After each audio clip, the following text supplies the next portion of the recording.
My name is Ben Teitelbaum. I'm an assistant professor of ethnomusicology here at the College of Music at CU Boulder. I'm also an affiliate in international affairs. And once again, it is a pleasure to be here, and we are very grateful to the Center for Western Civilization for sponsoring this event. Whether he's appearing on CNN, Fox News, NPR, or ABC, with Stephen Colbert or Bill Maher, you're likely to hear him described as a conservative. And that's a label that Reihan Salam, executive editor of the National Review, embraces. I, however, have always found it misleading in his case, and not because it could be replaced easily with something else, or made more appropriate by appending a qualifier like traditional, conservative, orthodox, moderate, so on. You see, I regard Reihan Salam as one of the most innovative and independent thinkers in American political and social commentary. He is the type of figure one forms assumptions about at their own peril, one whose perspectives are equally unconventional as they are intelligent and provocative. A critic of so-called big government who offers conservative justifications for single-payer health care. A child of Bangladeshi immigrants who advocates tighter immigration and integration policies. A fierce opponent of Donald Trump, but one who faults the president for undermining truths and virtues of his own campaign platform, and who finds solace in the potential for Trump to weaken the office of the presidency at large. One would be excused for calling him prophetic as well. His co-authored text, Grand New Party, almost a decade old, argued that considerable rewards beckoned for the Republican Party if it managed to rebrand itself as a voice for the working class. And while I expect and look forward to the unexpected turns in our conversation this evening, we are discussing a specific theme: immigration and nationalism in the United States of today. With that, I'd like to ask you all to join me in welcoming our guest this evening, Reihan Salam.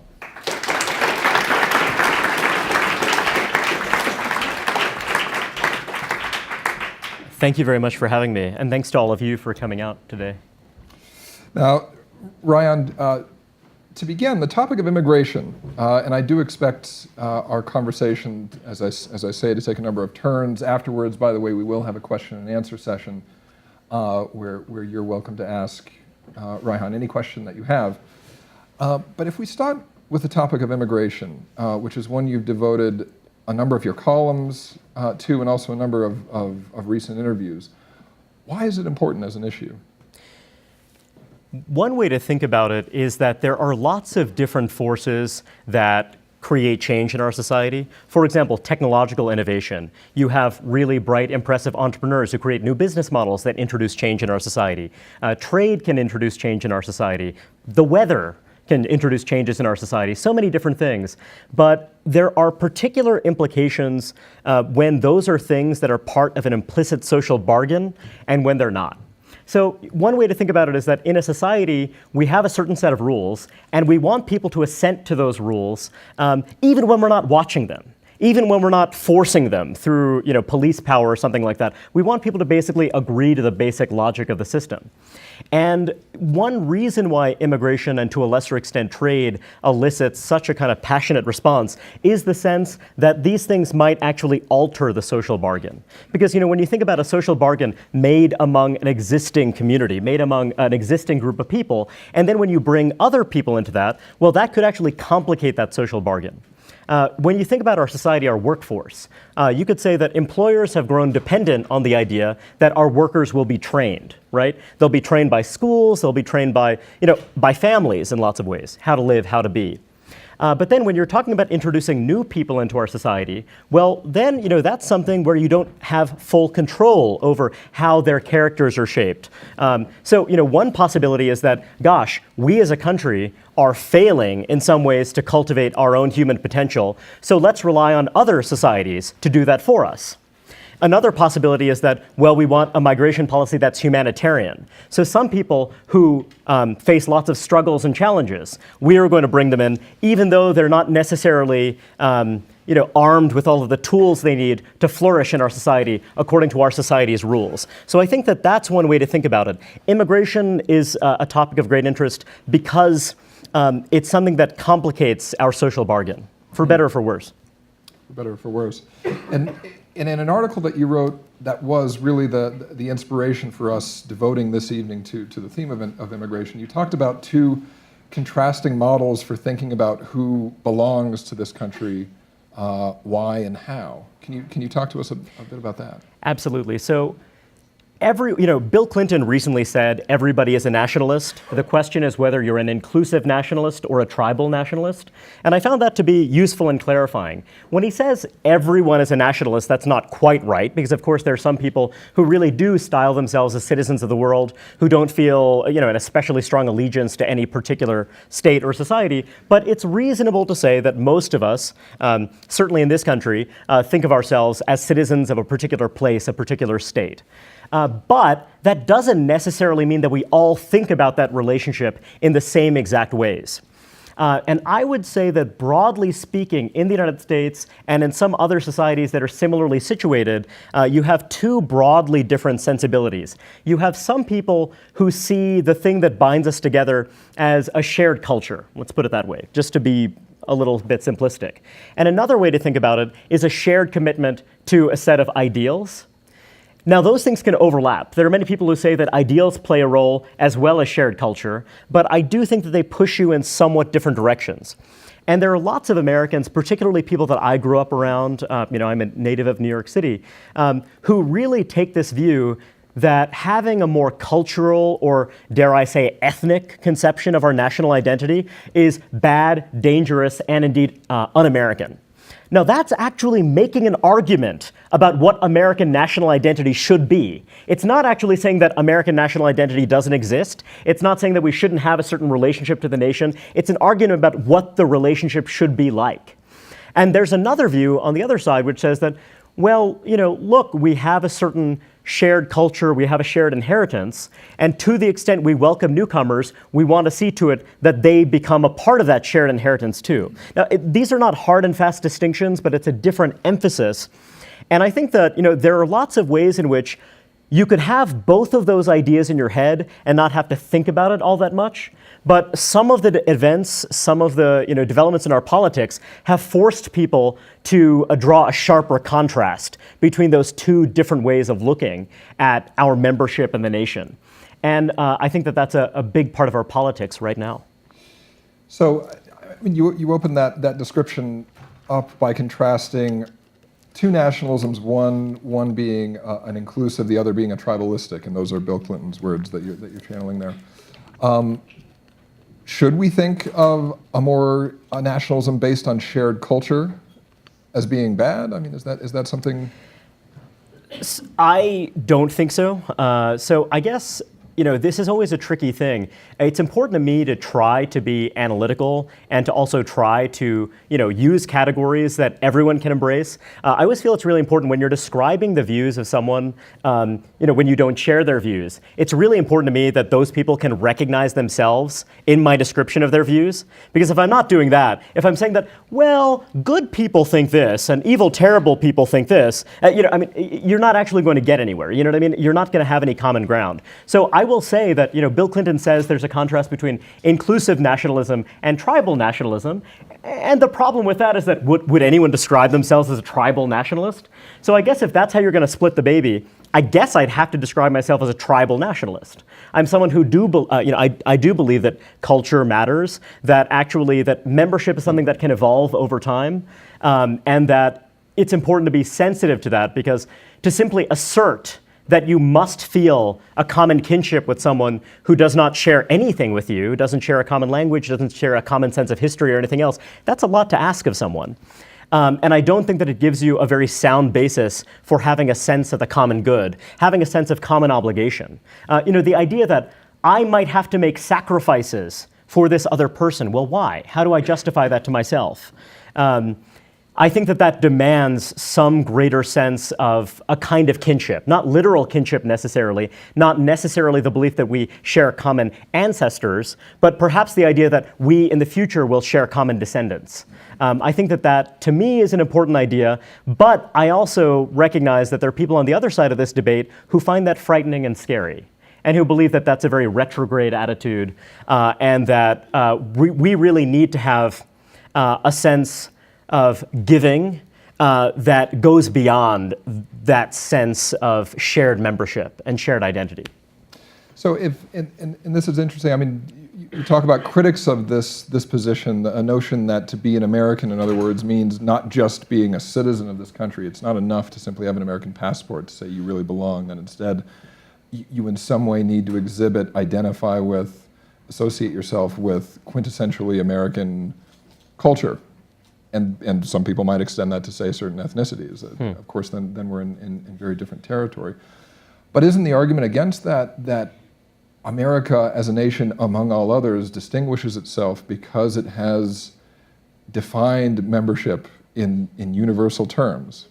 We take these rights as self-evident that all men, blah, blah, blah. It's defining documents. Aren't they universal? Don't they work against the notion that being American entails some sort of specific cultural identity?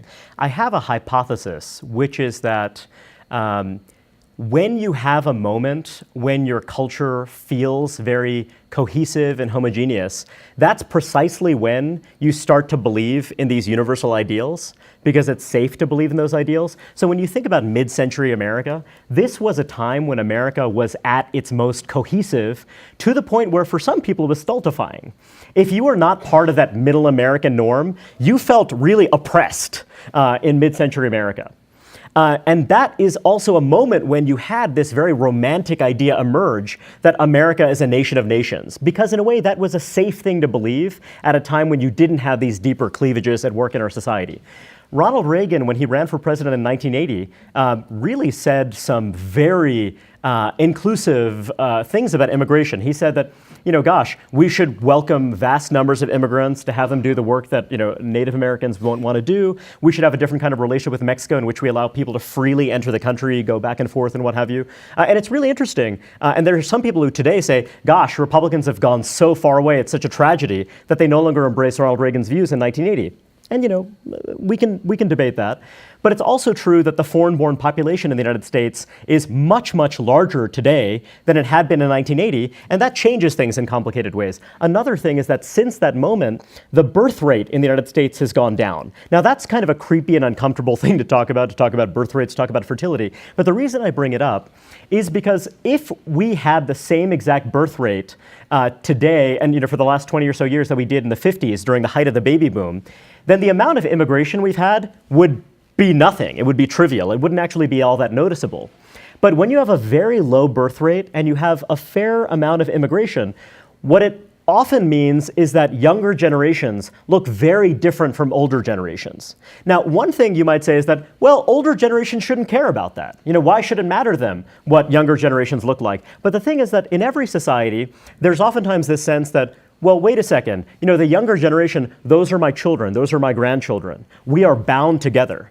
And whether or not you're bound together literally or figuratively, that's a big thing that makes people believe that, yeah, it's appropriate for me to make sacrifices because you have that idea that there is some connection.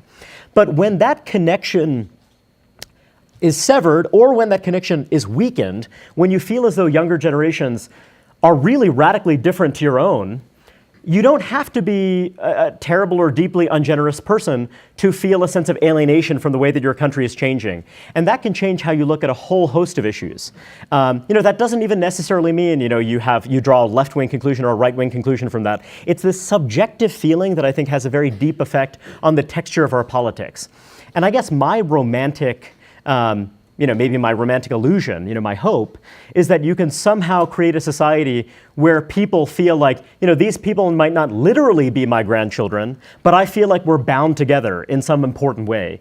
We have a shared destiny, and we're building something together in common. And, there's not a 10-point plan for exactly how you produce that, but that to me is the aspiration that I have and what motivates me in trying to write about this and think about this set of issues. It's an interesting position to take. If we think, let's say, about nationalists or opponents of, or critics of immigration in Europe today, one of the motivations, one of the justifications for imposing stricter border policies is that it's actually a welfare state justification, that if these countries are to maintain support, public sentiment support, for redistribution of wealth, it is necessary for all generations to feel like they are in this together and to recognize themselves and those who are coming after them.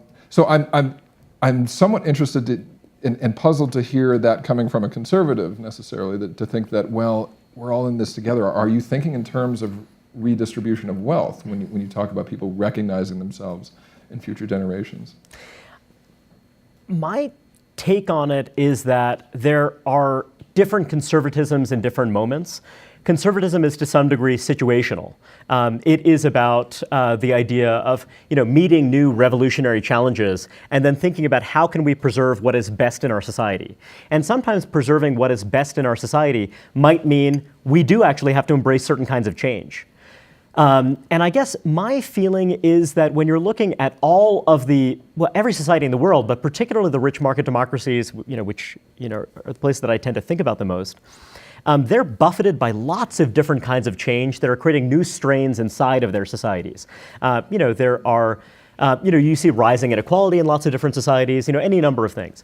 Now, I guess my feeling is that this is kind of a weird analogy, but can you actually take those changes and legitimate them? Take those changes and find a way to make everyone feel like they're all going to come out okay. So in the mid-20th century, in the 1950s, 1960s, there was a huge amount of concern in the United States about automation. There was this concern that, oh my God, we're so productive, we're creating all these amazing new machines, no one's going to have jobs anymore. I mean, it's going to be a huge, huge problem. But actually what wound up happening is that, that debate calmed down, partly because organized labor, there are people here who said, well, actually no, we're going to see to it that those productivity gains don't just benefit the owners of capital, we're going to see to it that gets translated into longer vacations, higher wages, and what have you for everybody. And that kind of calmed things down, the sense that everyone had a stake in the system, and also that the owners of capital kind of had no choice but to listen to the folks who were their workers on the shop floor. But it goes back to what we were talking about those social bargains. Well, what happens in a world in which you're the owner of the factory and you don't necessarily have to listen to the workers on the shop floor? You're not necessarily at their mercy. You can open up a factory somewhere else in the world, right? If you feel inconvenienced by that domestic social bargain, you can exit from that domestic social bargain. But the thing is that not everyone has the freedom to exit from that domestic social bargain. So to me, when you have this feeling that, wait, those guys can exit from the bargain, I can't, then it tends to sap the legitimacy of the system. So if you're a conservative, I think you really need to care about that a lot. Because if suddenly people stop believing that the system is meant for them, that they're bought into the system, that the system works for everybody, then you get a society in which people try to defect in all kinds of ways. Even in a small way, people might feel like, well, why shouldn't I cheat on my taxes? Or, why shouldn't I, take advantage? Why should I care about someone else's grandchildren or children? And I think that we're already vote, perhaps. Well, exactly.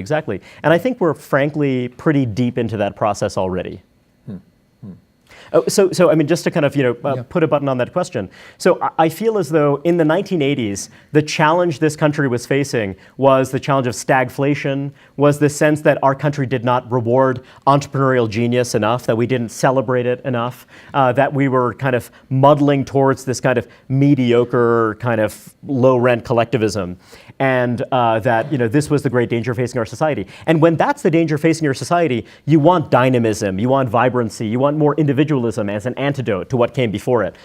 Whereas I'd argue that today, I don't think that our problem is a surfeit of individualism. I don't think our problem is that we don't celebrate entrepreneurs enough. I think our problem is more that there are lots of people on the bottom of our society who feel like they have no prospect of really having a stake in our success. If one of the solutions to that is to make a collective culture, or to reinforce those notions that we have a collective culture in our society, that one can be more or less American despite everybody having let's say, an American passport, having American citizenship. One of the problems is, okay, so we want to have a collective American culture.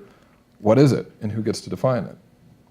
And why wouldn't we take the extra step of saying that it's not just learned habits and traits, that it's actually inherited content to that culture? In other words, that one is born an American, one doesn't become over their life. How do you think about those questions? My concern is that if we have this excessively ideological or even meritocratic definition of what it means to be an American, it winds up leaving a lot of people out of the story. So one argument that I've often heard from people, from many friends of mine, is that, my parents are immigrants, and the argument is that, these hardworking immigrants who are so noble and impressive, who've made tremendous sacrifices to be here, they are more American than a bunch of kind of lazy people, who don't actually seize the opportunities that America gives them. And it's a very seductive kind of message, and certainly for people from immigrant backgrounds, it is very attractive and appealing. This idea that, we are the meritocratic ones, we are the ones who really embody all that's best in our society. And I guess what I find a little dismaying about that perspective is that, well, what exactly are you saying about the people who, might have been shortchanged in all kinds of ways by the promise of America? When you're looking at immigrants, you're looking at a self-selecting group. You're looking at, oftentimes, you could say it's a very impressive group of people, or you could say it's a group of people who don't necessarily feel as attached to their own homelands. My father, for example, is a guy who's just a natural individualist, who likes living in big anonymous cities. He is not really a community-minded person. He's also one of the best people I know. He's someone that I really love, very dearly, but he's not the kind of guy who's going to stay in his hometown to make that a better place. He's someone who kind of loves his friends, is incredibly loyal. Is a great, I don't want to come across as kind of criticizing my dad. But then there are other people I know who are people who have stayed in their hometowns, who have chosen not to pursue opportunities. And those are kind of noble and good people too. They might not always be the most successful people, but those are people who enrich their communities in other ways. My father enriches his community in one way, those people enrich their communities in different ways. So I worry, by this idea of having a meritocratic conception of what we are, or even this idea that, well, what makes you an American is believing in freedom. There are lots of people around the world who believe in freedom. This is something that is actually, I won't say it's universally shared, but it's quite widespread. So that's not something that has a lot of grit to it. That's not something that has a lot of substance to it, I dare say. And to me, it comes back to this idea of the bargain. Do we have a bargain that works? And as to how you create that sense of commonality, this is something that I struggle with because, in France, for example, in Canada, you have literally government agencies that are devoted to protecting the French language in the case of France. Or in Canada, how do we see to it that we're not besieged by American culture, and how do we, produce Canadian content? I don't think that makes a ton of sense for us to do that in the United States. My hope would be that this would be something that is, kind of organic and evolves over time. But in order for that to happen over time, I do think you need to be mindful of the replenishment dynamic. That is, when you have a community that is constantly replenished by new arrivals, it makes it easier to exist in that community as a kind of enclave, and it lowers the cost of being inside of that community rather than being part of a wider community. And I think that's one way that immigration intersects with these questions about shared culture and national identity. And that is something that I would love to get to, is why so we want to have a unified national culture. Why does that have to impinge on immigration anyway? But we'll get to that. Before we get there, if I can ask you to step outside of your role as a social analyst, a commentator, and more as an American, to go back to this question of what makes someone American. How do you identify that? You yourself identify as an American. You don't identify as a Bangladeshi. That's true. What is that consistent? How do you make that determination about yourself or about others? A lot of it is very arbitrary and is rooted in circumstance. So part of it reflects the fact that I grew up in Brooklyn, New York, and I grew up in a place that was very heavily immigrant dominated. The people I grew up around, many of them were the children of immigrants themselves or immigrants themselves. And The thing that we had in common was not the language we spoke at home. It was the fact that we were Americans together. We didn't necessarily talk about it or think about it that explicitly all the time, but that was the main thing we shared together. And I guess also it's partly being a kind of marginal person.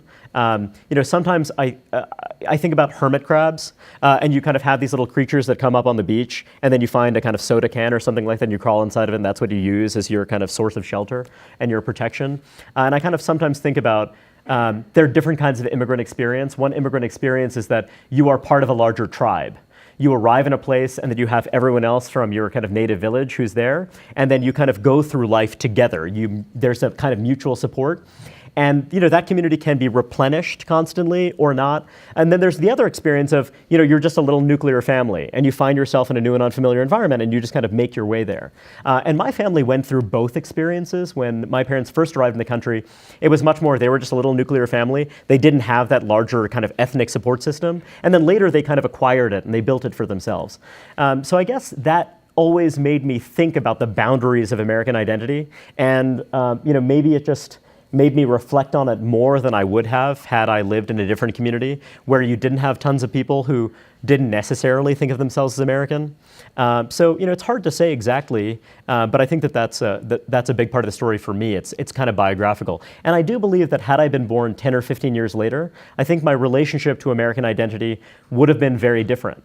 And when you see how contingent these things are, it can't help but make you humble about the views that you hold at any given moment. Yeah, I dwell on this because it does seem like a particular danger. Were we to say to all immigrants in the United States today, we want you to become Americans in terms of your identification, in terms of your culture, but we couldn't give them a clear pathway toward that, then you're setting them up for failure in a certain sense, and that's couldn't that be a real danger in a sense that this is an unattainable goal, let alone the fact if really being American has to do with where your parents were born and your grandparents and so on. So I have a somewhat idiosyncratic view of American history and how it shaped this experience of how people go about becoming American.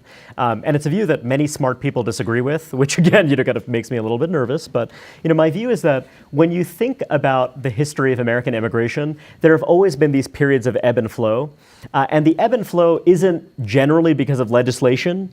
It was oftentimes because of circumstance.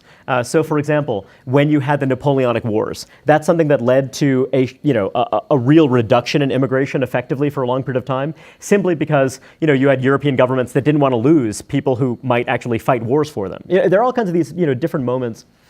And we've had this period of more or less continuous, pretty high levels of immigration at a time when our society has been changing in lots of other ways. So one big way our society has changed is that even as recently as the early 1980s, if you were someone with limited skills, there were lots of jobs you could do, provided you had a strong back and you were willing to kind of put the hours in, that could see to it that you could lead a more or less decent, middle class, working class life, and you could feel like your children had a reasonable shot at getting ahead in our society. Whereas now, 30, 40 years on, our society is a lot more stratified. There are a lot of people who feel as though if their children don't go to college and finish college, their children are basically doomed. Now, I don't think that view is necessarily correct, but that's a view that a lot of middle-class people have, and they're not crazy. Because there's a sense in which our society, it's like an accordion, it's stretched out so much. The difference between living at the bottom and at the top, is so big now, that it means that if you have folks who are coming to the country who are incredibly great, hardworking people, who had they settled in the country in 1925, 1915, 1895, 1985, they might have had a real fighting chance. Whereas today, it's harder to say that. You have a lot of people today who say that, gosh, our family structure has changed so dramatically that we need universal pre-K. The argument for universal pre-K is that, well, upper middle class families, they teach their kids all kinds of vocabulary, they can give their kids all kinds of great advantages, but poor kids, they can't do that. Well, I guess my view is that I think immigrants are people. Immigrants are not superhuman. They don't have magical powers. So just as if you're a poor person born in the South Bronx or in a small town in rural America, you can be a great person, but if you don't have some of those opportunities early in life, it can mean you'll struggle. I think the exact same thing is true for immigrants. And I think that in a way, we as a country, we romanticize immigration because it's one of these shared myths. It's this idea that that's part of what makes us great, it's part of what makes us unique. And I think that in a way, it's important for us to be a little bit less romantic about immigration so that we can actually be more humane and generous to immigrants. I think in some ways, when we talk about immigrants as people who are all Steve Jobs, or all people who are going to start a kind of multi-billion-dollar company, it makes the people who are immigrants who struggle, it makes them either invisible, it makes them awkward and uncomfortable that we'd even talk about them at all. So when I think about immigration, I guess I think about the challenge of incorporating the immigrants we've welcomed into our country over the last 30, 40 years and trying to make the best of that. And how does that relate to the question of future immigration flows? That is a very tricky, subtle thing to talk about. It's very awkward to talk about because when you take a critical position on this issue, people immediately take it as, you're insulting my parents, you're insulting me. And I get it. It's a very visceral issue. But I really do think that for me, the key question is, can we successfully incorporate the immigrants and children of immigrants who live among us right now? And what bearing does that have on the future of our immigration policy? Well, let's go there. What do you think the answer is? So this gets really boring, and I apologize to you guys in advance for this. But I guess my basic view is a very mercenary and it sounds like a very cold-hearted view. So my basic view is that there are some immigrants who are in a much better position to flourish in our society than others. And that can mean that you have certain skills that basically are valued in our marketplace. And that means that you are a lot less likely to need a helping hand in order to make your way into the middle class.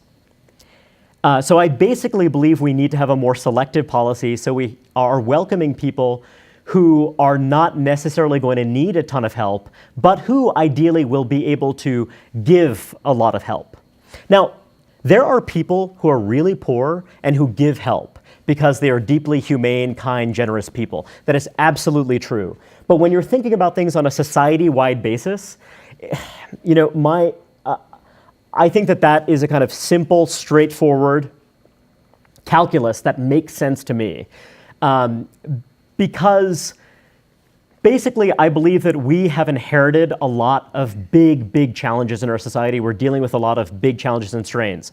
And so I think of immigration as how do we recruit people who are going to be able to help us build a bridge between here, where we are right now, a place where I feel like our politics are getting more contentious and rancorous. We are getting more divided as a society rather than less. I want to build a bridge from here to another place where things are a little bit calmer. We feel like we're a little bit, we have a bit more of a shared sense of the common good. And so I kind of think of this as a kind of 20, 30-year period that's going to be a period of a lot of danger. And if we can get through that period, we can take a breath and we're going to be okay. But right now, we want to do things that are going to kind of reduce some of those strains that we're facing as a society. So I guess one of my views is that one way, well, this is not a view, this is a fact. One way or another, America is going to become a majority-minority society, quote unquote. That's just baked in. You could reduce immigration to 0 tomorrow, and that's going to happen. The question is that majority-minority society going to be a society where those ethnic differences of today mean not very much because people feel like, we're all in this together? Or are those ethnic differences going to line up with other cleavages? Are they going to line up with class cleavages in which poor people look different than rich people? In which rich people look so different that actually people are suspicious of them and single them out and actually start to resent their success? That's a reality in lots of different societies around the world, and I think that would be very dangerous. Or a society where people look to people at the bottom of society and think, those people aren't like me, they're different. Why should I feel invested in whether or not they have a fighting chance of success? And this is a very kind of crude way of talking about it, but I do fear that that's what we're headed towards. Over the next 20, 30 years, the baby boomer generation is going to pass on $30 to $40 trillion of wealth to their children. That is a massive transfer of resources. And one thing I think about is, well, that wealth, those $30 to $40 trillion, that's not going to go to recent working class immigrants from Bangladesh or from Guatemala. It is going to go to people who come mostly from intact families, people who are native born, people who live in places like Boulder, Colorado, or Greenwich, Connecticut, or Palo Alto, California. And it's kind of interesting. What is everyone else who's not going to inherit that wealth? How are they going to feel about it? And if the people who are not inheriting that wealth feel like, wow, I cannot get ahead. It is impossible for me to do that. I don't feel like this society is working for me. I think that that could be a society with an even uglier politics than the politics we have today. So I guess that's my feeling. It's not a universal feeling that immigration is bad or that working class immigrants are bad or anything like that. It is this feeling that we are in this very fraught, sensitive moment, and we might need to basically buy an insurance policy and do something that we know is going to be a bit safer because there is some risk of having greater, deeper division. Well, aren't we, those qualifications you mentioned at the end there, notwithstanding, if we're thinking about how immigration interacts with all that, aren't we talking about a more restrictive immigration policy that focuses its resources on more secure immigrants, also those presumably whose cultural profile matches more closely that of the United States? Are we talking about wealthy Europeans? No, not necessarily. So again, this is more of a nitty-gritty, granular question, but I guess I'd say that, I do think that it's fair to say that, English language fluency should be something that, we ought to prize, that we ought to value.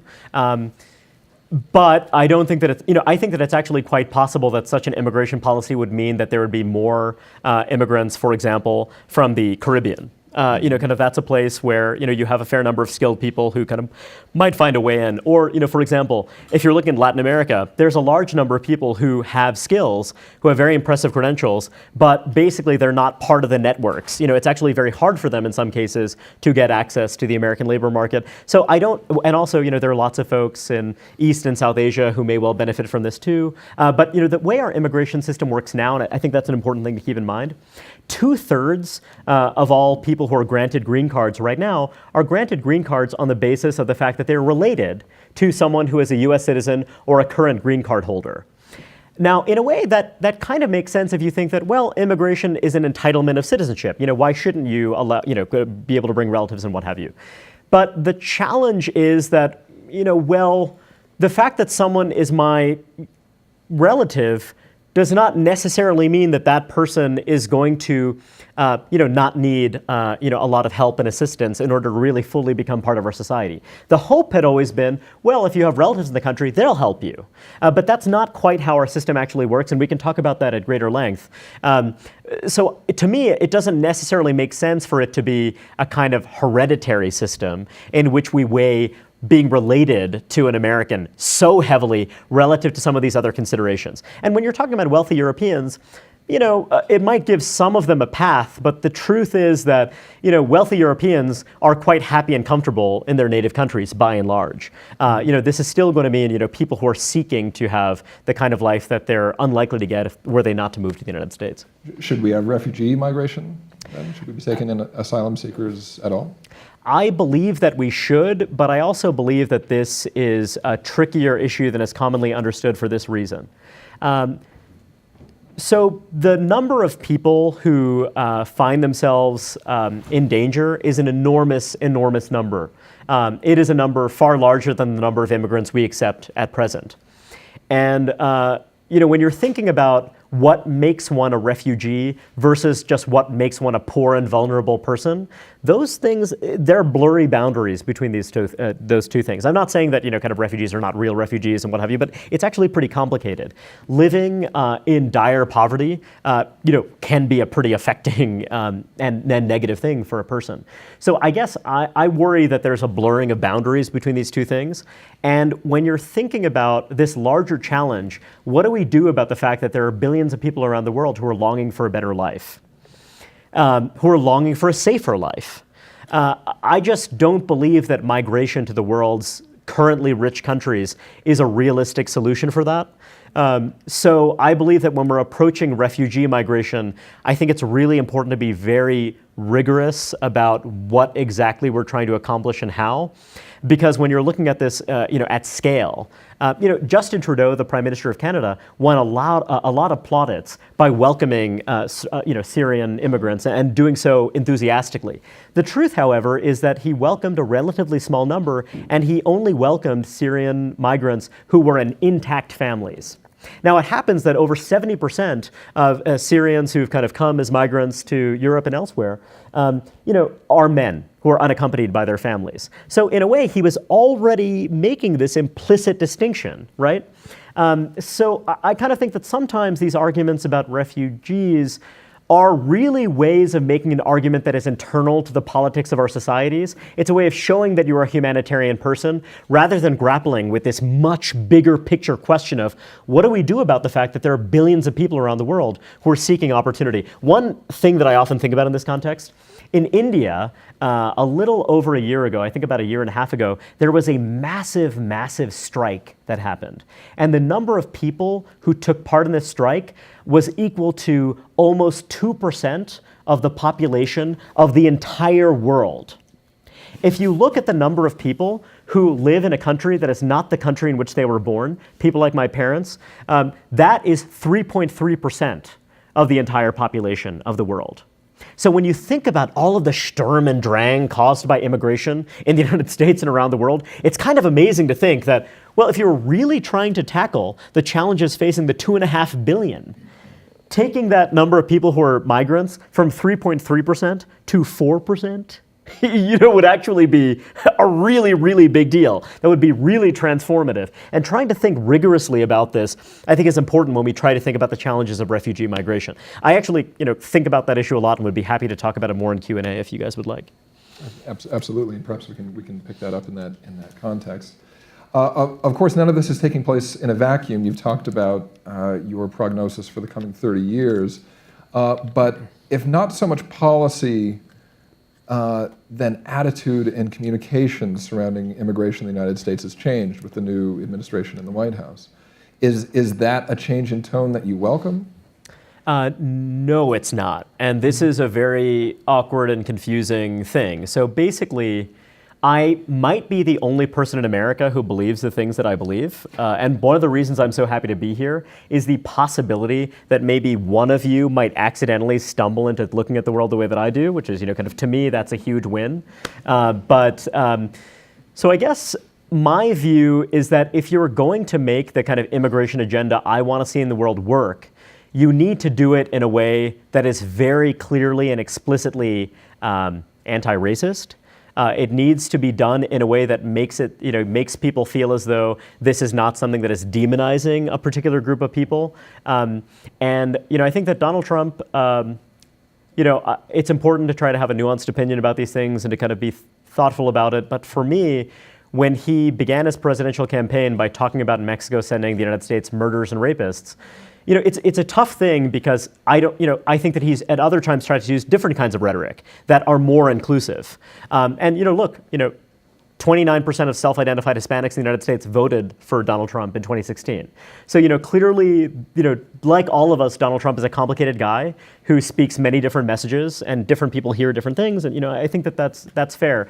But to me, that was a huge, huge challenge. Because basically, I worry that many people taking part in the immigration debate, they're fighting the last war rather than the next war. And when I'm talking about the last war is the fact that over the last 30 plus years, we've had a really big wave of immigration that's come into our country. And these immigrants, they're here. We can talk about unauthorized immigration. That's a kind of, somewhat separate issue. But, you've got to talk about what do you do in the coming 30, 40 years. And I think that there's this tendency to kind of have certain attitudes about how we feel about the last 30 years that dominates conversations about what we should do in the future. And the truth is that they actually are somewhat separate issues. And it's kind of hard to separate those things out. But I think that when you do separate them and you begin from the starting point of, look, we have a highly unequal society that is also highly diverse.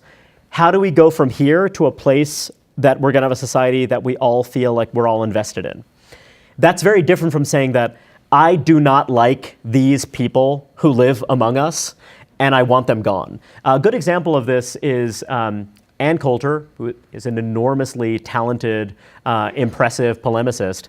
But when Nikki Haley offered some criticism to the former governor of South Carolina, now Donald Trump's U.S. ambassador to the UN, when she offered some criticisms of the way that Donald Trump talks about immigration, Ann Coulter said, deport Nikki Haley, which is kind of funny, But the thing is that Nikki Haley is, a native-born American. She was, born and raised in South Carolina. And, that was a joke, but the thing about it is that actually to some people that sounds like, well, that's what you really mean. That's what you secretly mean. What you want is to kind of get rid of all of these people. You would actually rather be rid of these people, rather than the idea that, hey, we actually really care about the rule of law, or we care about having a system that kind of makes sense for us, just as the Canadians have a system that makes sense for them, or something like that. And it's a very different kind of conversation. Why would deportation be the intuitive response to a native-born American, of course? Right, exactly, and also the sense that, hey, she doesn't have a right to have an opinion in this debate. She's lesser than. She's a kind of second-class member of our society. And I think that when you hear that kind of message, there are people, from my kind of background, people who are children of immigrants, who kind of think that, hey, look, I do not want to hear your fancy, nuanced message about all of this stuff. What I hear is that there are a bunch of racists on one side of this debate, and there are a bunch of people on the other side of this debate who hate racists, and it's as simple as that. And, I can empathize with that. I see where they're coming from. But I think that, the debate is a lot more than that. Because one thing that worries me, by the way, is the sense that when you have this hyper-polarized debate, it empowers people who want to further polarize our society. So, on the other hand, I think that, to me, I kind of feel like Donald Trump is what happened because there were people in the elite of the Republican Party who refused to give credence to the fact that there were a lot of people in the base of the Republican Party who did have concerns about this, and there were a lot of elite Republicans who dismissed those concerns as just racist or as things that they could afford to ignore. And I think that when you ignore that kind of complaint again and again and again, it creates opportunities for people who offer a kind of sharper and more incendiary message. So, there's a lot to talk about there, Ryan, but we do need to transition to the next part of our evening so that our audience has a chance to ask you questions. So I'm going to ask Natalie to work the microphone here, and we will do our best to catch anyone with their hands up in the audience. Thank you.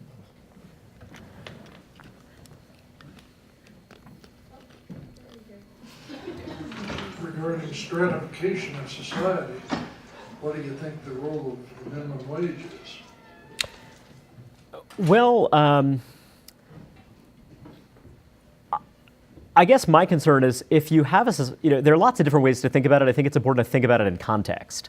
The same minimum wage in Northern California is going to have very different effects in Mississippi. It's going to have very different effects in Puerto Rico. So I think that, on one kind of very basic level, you need to actually think about the labor market and that kind of context and, kind of what those implications are. But I guess another way to think about it is what kind of bargaining power do you have if you're a worker versus if you're an employer? And I think that one motivation for this movement, to increase the minimum wage, is the sense that there are lots of workers who don't have that much bargaining power. And one argument I find kind of intriguing, this is obviously a very complicated subject, but one argument I find intriguing is the idea that if you belonged to a union or some other kind of collective organizing body, then maybe you don't necessarily need a minimum wage because you have some agent negotiating on your behalf. Whereas if you don't, then it's more of a free-for-all, so maybe in that case you need some kind of intervention. My bias has generally been I'm wary of very big increases in the minimum wage.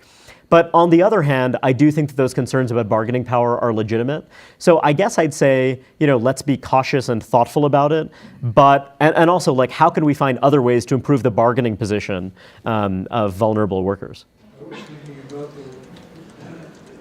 it as a barrier to entry for employment. Oh, I think it's certainly that, and I also think there's another irony, which is that you have a lot of people who favor large amounts of less skilled immigration who also favor a high minimum wage. And one of the ironies is that when you have a low minimum wage, it is much easier to adopt business models that are more labor intensive. When you have a high minimum wage, it creates this incentive for employers to use business models that are more capital intensive. So I think that is a big irony that I don't think people think all that hard about. And that's kind of what I mean. People want to be the good guys. They don't want to think about the trade-offs involved in these policies. It's interesting. Sweden and Singapore are two societies that are going in the exact opposite direction. Sweden is a society that used to have very capital-intensive business models because they didn't want to have a lot of people with low-wage jobs. They had, in effect, kind of a high minimum wage because people are in unions and sort of that kind of thing. But now they have all of these refugee migrants have come, and now those refugee migrants were struggling to find jobs that fit their skill set. So now they're finding, gosh, we need to create low-wage jobs, which is something that they were really uncomfortable with. Singapore, they've always relied on having large numbers of people from Bangladesh and Sri Lanka and the Philippines and lots of other countries to do lots of these labor-intensive low-wage jobs. But then Singaporeans said, we don't like this. We want to have less of this. So then the Singaporean government said, okay, we're going to help businesses use more machinery, use more technology. It's kind of funny. In those countries, they're able to think about this a little bit differently because they don't have quite as romantic a set of attitudes about immigration as we do, or at least that's one way to think about it. So I was just wondering, with regards to gratification, again, since so much of the wealth of this nation is concentrated on the coasts, like you'll get this on the, within 50 miles of either side of the I-95 corridor, so much of the money in this country is there. And what would your opinions of immigration be if immigrants could come to Middle America and do for it what immigrants did for Manhattan in the 1890s? Well, I guess when I think about Manhattan in the 1890s, I think that worked. We see that as a success today, in part because of what happened in the 1950s. If something different happened in the 1950s, we might have a very different perspective on the 1890s. And I think that people tend to kind of cherry pick their favorite moment of history. You know what I mean? And I think that that's something that's a little bit tricky. There are a lot of Americans like me who say, I love the idea of mid-century America. We were a more united country and we were more together. But that was partly because we had a war. And that's also partly because in the 19-teens and 1920s, we stamped out the teaching of German in school. I mean, we did all these things that were very coercive, and that I think today we would consider unacceptably coercive. So in a way, I guess I think of the good and bad in American history as kind of a package deal. But to your point, there are a lot of folks, a lot of libertarians in particular, who've been talking about the idea of state-based visas. There are places in rural America that worry that we don't have enough workers. There are not enough people who want to be ranch hands, or not enough people who want to kind of be fruit pickers and what have you. So, the idea that let's have immigration to sustain those businesses. And I guess my perspective on it is that I worry about creating a treadmill. The treadmill is, okay, we bring in people to sustain this particular way of doing business in 2017, but then what happens when those folks have children of their own, right? And those children, are they going to want to be fruit pickers? Are they going to want to be people who are doing those jobs? No, they're going to want to be full participants in American society. But if their parents are people who do very low-wage work, because we have a stratified society, it might be harder for them to do that. So I guess one thing I believe, which, is arguably a little contradictory, is that I wish that we lowered the barriers to entry in those big, prosperous cities. That's something we could talk about more. But I think that, over the last 30 years, we've seen a big change in the United States. Before then, there was this pattern of poorer people moving to richer parts of the country where they could find higher wage work. That's kind of stopped over the last 30 years. Instead, you have educated people who already have reasonably high incomes moving to places with lots of other educated people with reasonably high incomes. And I think that that's causing some pretty serious problems. And I'd want to do things to open up some of those areas where you have lots of opportunity, including Boulder, Colorado, but that's a whole separate issue. So it seems like a lot of the focus in talking about immigration policy is sort of like picking the number of people to let in. And that seems like a hard problem, but not a very important problem from the perspective of the kinds of things you were talking about, integrating immigrants who are here. in the early 20th century, late 19th century, we had institutions to try to do this. What are those institutions today? So some of those institutions in that era, if you think about the settlement houses and what have you, were the product of this idea. It was the product of a kind of moralistic sensibility. You had a lot of people, oftentimes, they were upper middle class professionals who were also oftentimes motivated by their religious beliefs, who felt like, we have an obligation to kind of make this work and to kind of fully incorporate people. And I think one part of it is that I don't think you have that same. I think you might have that same evangelizing spirit among better off Americans today, but it's not applied in the same way. So the evangelizing spirit in that era might have meant we're going to create settlement houses and we're going to go into these immigrant neighborhoods and we're going to try to create these institutions. Whereas today, in many cases, that evangelizing spirit, for reasons good and bad, goes towards I am going to argue with other people on the internet. Or I'm going to give money to political candidates, or I'm going to give money to kind of more globally minded causes. So it's a way that, I'm going to work and I'm going to have a good and comfortable life, but I'm going to write a check to do something in order to demonstrate. And then I'm going to hire professionals to do those things. But I guess, I think that is just part of a lot of other larger changes. Like, take immigration out of it completely. You could argue that actually forging connections, between people from different class backgrounds, has a lot of value, period. Even when you take, the kind of ethnic or immigration question out of it, full stop. I think that's one way our society has changed. That's made our society a little bit less permeable. And we've made ourselves a little bit isolated from other people from different kinds of backgrounds. When you mention the number thing, I guess I feel like, it's not entirely about numbers, but it is to some degree about these subtler dynamics of replenishment and about, whether or not, I'm a less skilled person. So immigrants tend not to really directly compete with natives.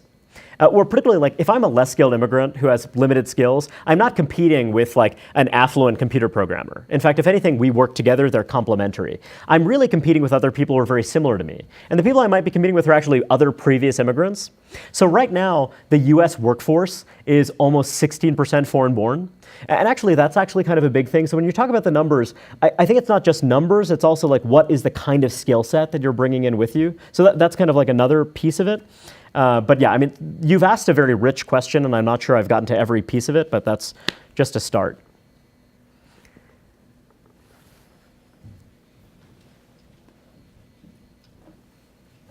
Mr. Salam, I was interested in your statement at the beginning that immigration complicates our social bargain, and that's for good and for ill. But having been born in the beginning of the last century and having grown up in the middle of the country, my sense of my own history is that I've witnessed is I've seen many different interpretations of the same social bargain that was inculcated in my elementary school in Illinois. It morphed.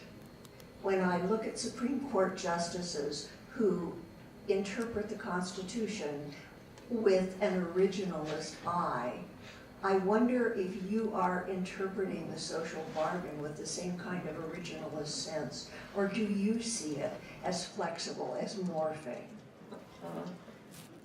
That's a really deep question, and I'm grateful to you because it's something that I'm going to have to think about more. I guess my first cut answer to your question is that I fear that I can be a little bit of an unsentimental realist. So when it comes to particular constitutional questions, I am drawn to my version of originalism, which is that I think that some of the framers, particularly Madison, believed that in order to make a society like this one work, people didn't believe that having a large, extensive republic was possible. The republics that had lived were San Marino. They were like tiny little statelets where you can actually interact with people face to face. He believed that it was possible to have an extended republic because actually the very diversity of views would actually prevent tyranny from emerging. And that basic idea leads me to believe that our politics is deeply broken by the standards of the founders, because right now we have this attitude, I see it in both political parties, that we are everyone. we are the real Americans. The people on the other side aren't the real Americans. And on the left, the attitude is that we're going to wait for the people on the right to die off.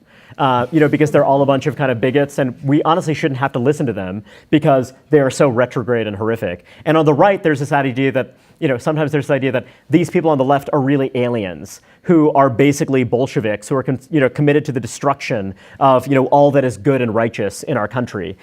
They're enemies. And I guess my perspective is more, we have to live with each other. We are not going to get rid of these people with whom we disagree, hard as we might try. And it's just simply not going to happen. There have been lots of fantasies about expelling certain groups of people from our society. I think about colonization. Abraham Lincoln and a lot of other, kind of people, a lot of other Whigs of that era who were anti-slavery thought, well, what we're going to do is we're going to free the slaves, then we're going to move them all to Liberia, and then we're going to have a white man's country, and it's going to work out really well. That was a fantasy. That was never going to happen. So when I think about the idea of a social bargain, I think, how do you live with people you disagree with really, really passionately? How do you make a bargain in which the people you consider to be the good, worthy, virtuous ones, and the people who you might consider flawed and imperfect? How do you all live together and make the system work so that actually kind of everyone feels bought in? And that's, to me, that's less about the Constitution and less about the particular circumstances we've created for ourselves. So I think the social bargain that was struck in this country in the New Deal era was, from a totally purely abstract perspective, I might have a lot of problems with it. But it's something that, to me, was a kind of rough and ready series of answers that, by the way, wasn't a coherent answer. No one came up with this. It was a kind of trial and error, rough and tumble process that got us there. And I think that what we need right now is a similar kind of trial and error, rough and tumble process. But I think that we need to have a sense of what the goal is. And that's not going to be ideal for anyone. It's certainly not going to look the way that I want it to look. But I want us to start thinking in those terms. How do we live together?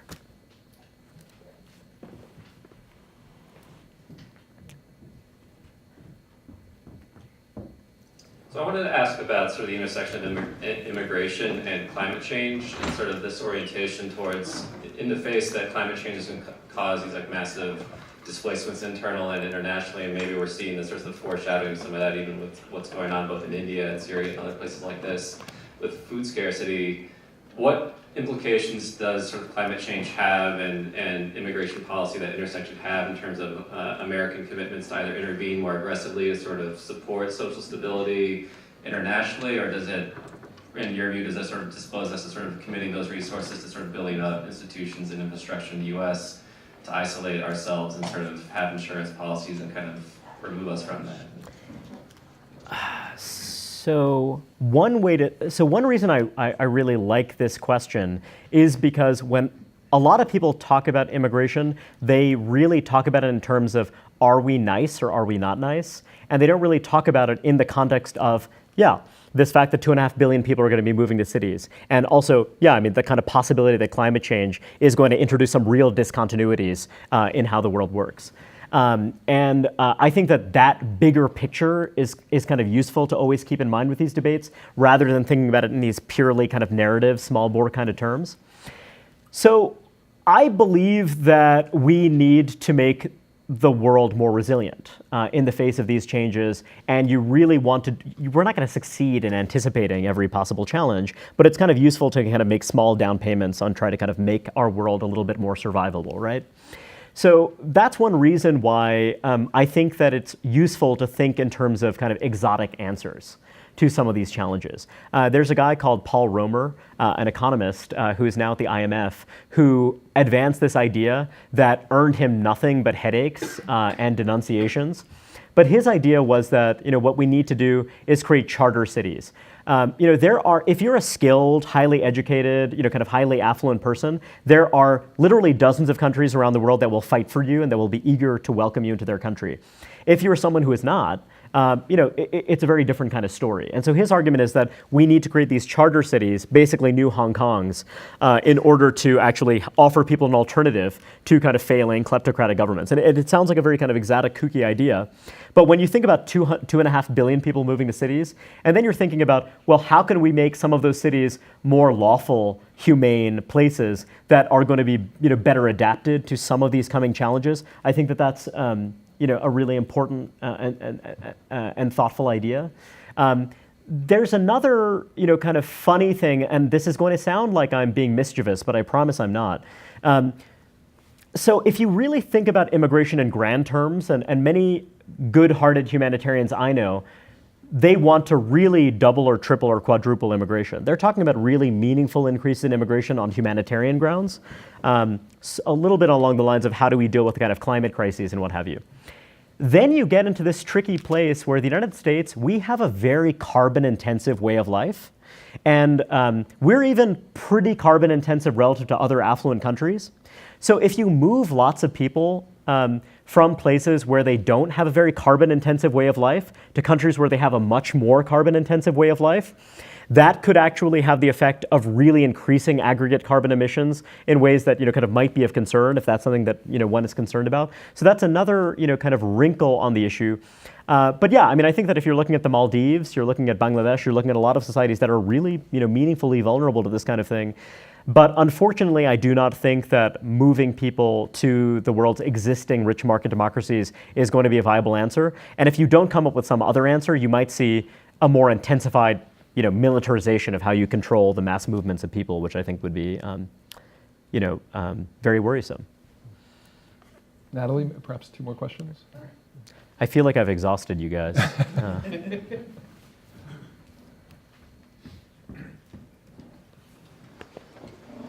All right, so I guess we did just touch on this just a second ago, slightly, but I kind of just wanted to go into it a little deeper.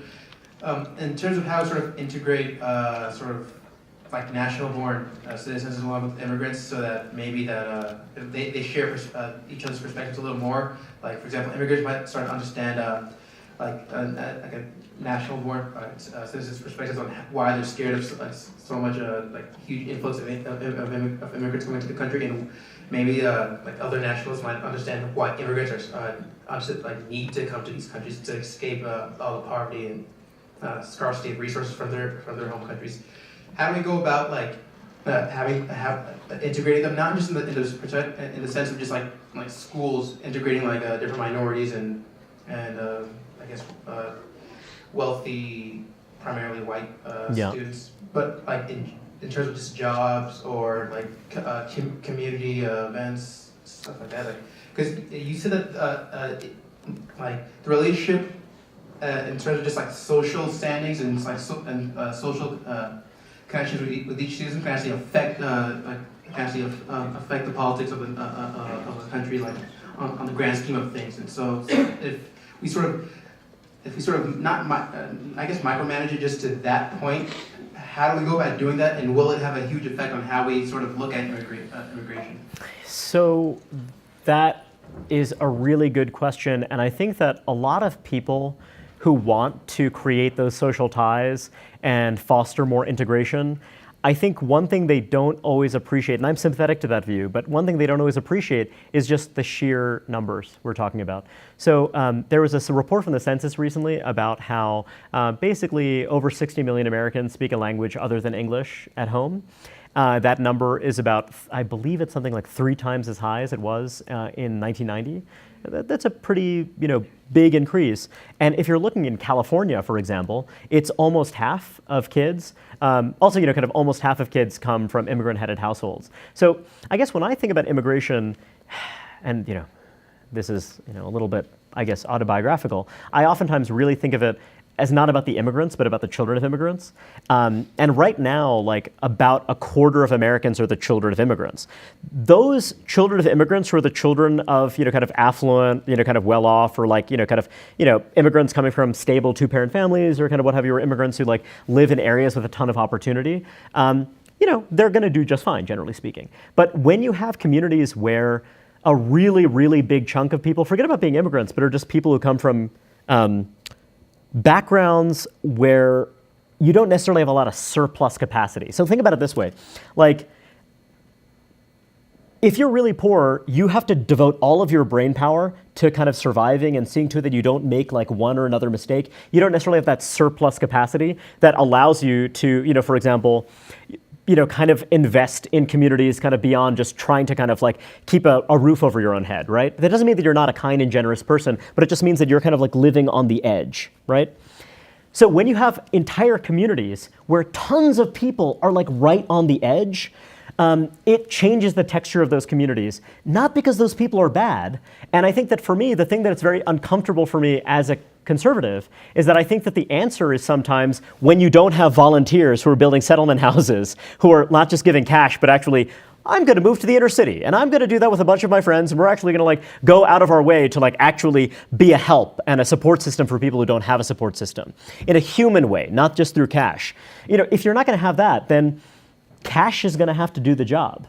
Because, again, we have smaller birth rates and we have lower birth rates, particularly for better off people. So, the idea of taking, kind of people who are from wealthy backgrounds and having their kids go to school with people from really disadvantaged backgrounds, I mean, there are only so many of them to go around, right? Kind of how much can you spread them out, even if you were going to really go to great lengths to do that? What do you do when the kids who are from those well-off, stable families are in Boulder, Colorado, and the people from struggling families are in, let's say, working-class southern suburbs of Denver? They're really far away. So I think that idea is attractive and appealing, but I think that in a way, we're already pretty far from a place where we could make something like that work. Not to say that we shouldn't try and kind of try to move in that direction in some ways, but I think it's tough. Final question. Thanks. So I'm really interested in how you're thinking about immigration and this social bargain and how that works with the economy. And so you've said a couple of times that, for example, increasing workers' bargaining power, and you've made sort of positive reference to labor unions, right? So isn't a lot of what you're talking about really in the breakdown, as far as the breakdown of the social bargain, really about the rise of economic inequality? And in what ways does that even have to do with immigration, right? I mean, I get your point about the numbers of immigrants, right? And that there might not be